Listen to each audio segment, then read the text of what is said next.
भारत इस समय अमृत महोत्सव अर्थात आज़ादी के 75 साल पूरे होने के उपलक्ष्य में अमृत महोत्सव का आयोजन कर रहा है। इसी संदर्भ में एक महत्वपूर्ण घोषणा सरकार के द्वारा 22 जुलाई को की गई, जिसे हर घर तिरंगा अभियान के रूप में जाना जाता है। तिरंगा फहराना एक मौलिक अधिकार है, लेकिन तिरंगे का अनादर न हो, इसलिए ध्वज संहिता 2002 में बनी। ध्वज संहिता और तिरंगे फहराने को लेकर एक लंबी कहानी है, लेकिन सार संक्षेप में इस कहानी को समझेंगे।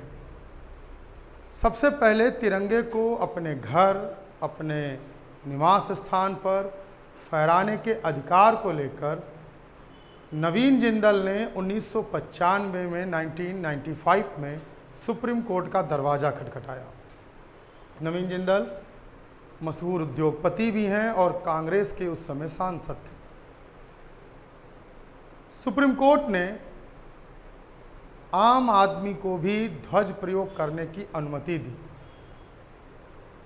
और आम आदमी कैसे ध्वज का प्रयोग कर सके, इसी जद्दोजहद में 2002 में ध्वज संहिता अस्तित्व में आई।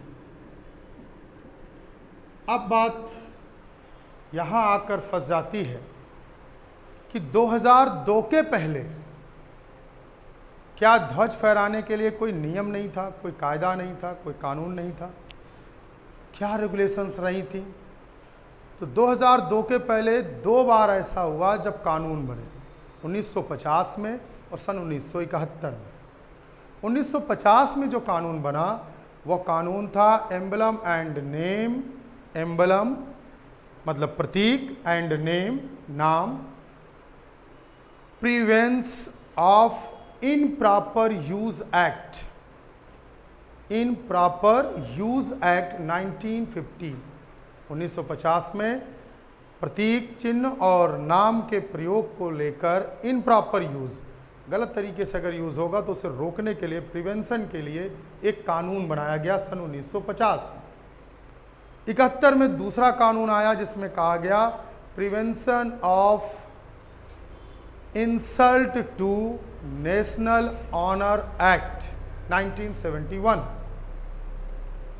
इन 2 कानूनों के जरिए 2002 के पहले तक व्यवस्था चलती रही।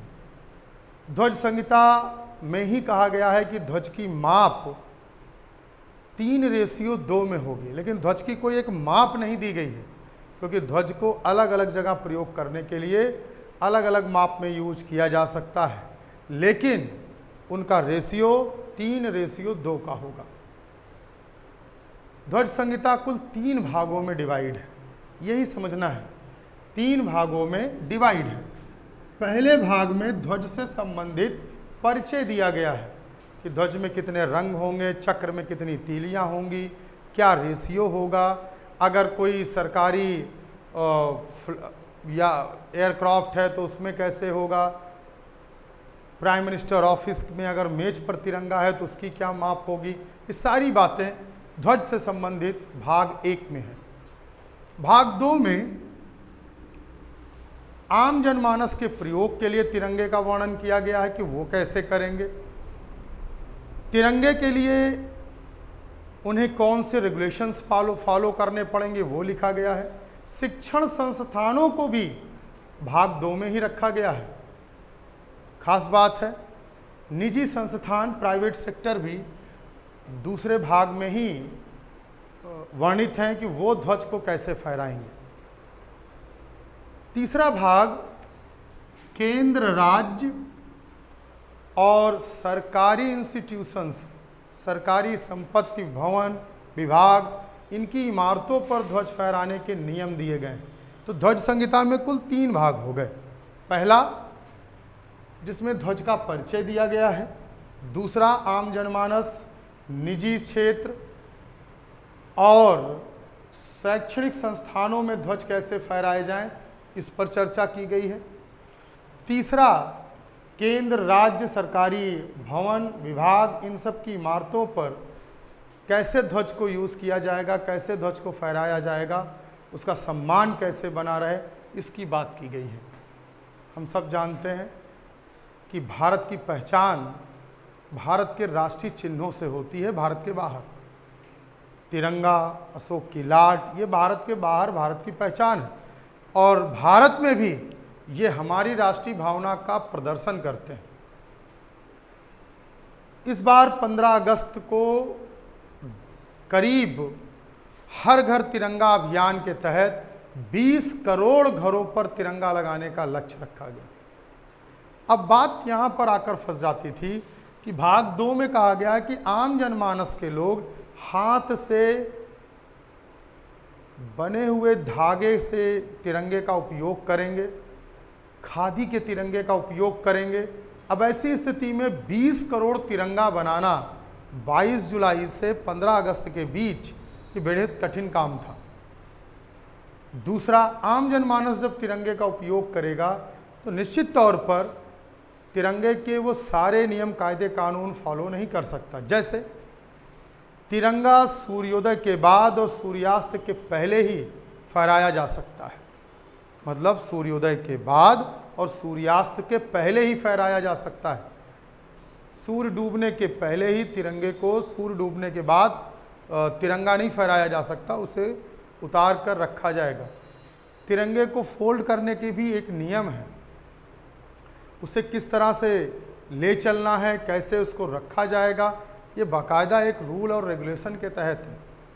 अब ये आम जनमानस के लिए फॉलो कर पाना बेहद कठिन था, इसलिए सरकार ने ध्वज संहिता के भाग 2 में, याद रखेंगे भाग 2 में 2 बड़े परिवर्तन किए। पहला, उसने हाथ से कते हुए धागे से बने हुए तिरंगा और या खादी के तिरंगे का उपयोग करने की बाध्यता को हटा लिया है। ये फिर मैं आपको ये याद दिला दूं, ये सिर्फ बाध्यता तब तक के लिए हटाई गई है जब तक ये 75वां अमृत महोत्सव मनाया जा रहा है। आज़ादी का 75वां साल जो अमृत महोत्सव के रूप में मनाया जा रहा है, उसी के लिए इसे हटाया गया है। जैसे ये महोत्सव समाप्त होगा, ये पुनः उसी नियम पर वापस आ जाएगा। तो दूसरे भाग में परिवर्तन करते हुए कहा गया कि आपको छूट होगी, अब मशीनों से बना हुआ भी तिरंगा आप यूज़ कर सकते हैं, पॉलिस्टर का भी यूज़ कर सकते हैं, लेकिन तिरंगे का माप 3:2 में ही रहेगा, उसमें कोई छूट नहीं दी गई है। 24 तीली का चक्र है तो वही रहेगा, उसकी डिज़ाइन में कोई अंतर नहीं लाया जा सकता है, बस कपड़े के लिए, प्रोडक्शन के लिए छूट दी गई। दूसरा, मैंने भी आपसे जिक्र किया कि एक नियम है कि सूर्योदय के बाद और सूर्यास्त से पहले तिरंगा फहराया जाता है, मतलब सूर्यास्त के बाद तिरंगा नहीं रह सकता। दूसरे में इसको छूट दिया गया है कि तिरंगे को आम जनमानस अपने घर पर 13 तारीख से 15 तारीख तक रात और दिन दोनों समय फहरा सकते हैं। याद रखेंगे, ये छूट सिर्फ अमृत महोत्सव के लिए है, इसके बाद ये छूट लागू नहीं होगी, ये तिरंगे का अनादर माना जाता है।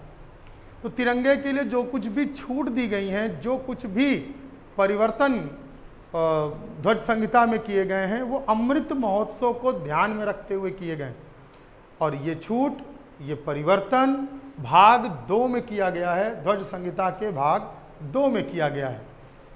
तिरंगा भारतीयों के लिए, हम सब के लिए स्वाभिमान का प्रतीक है।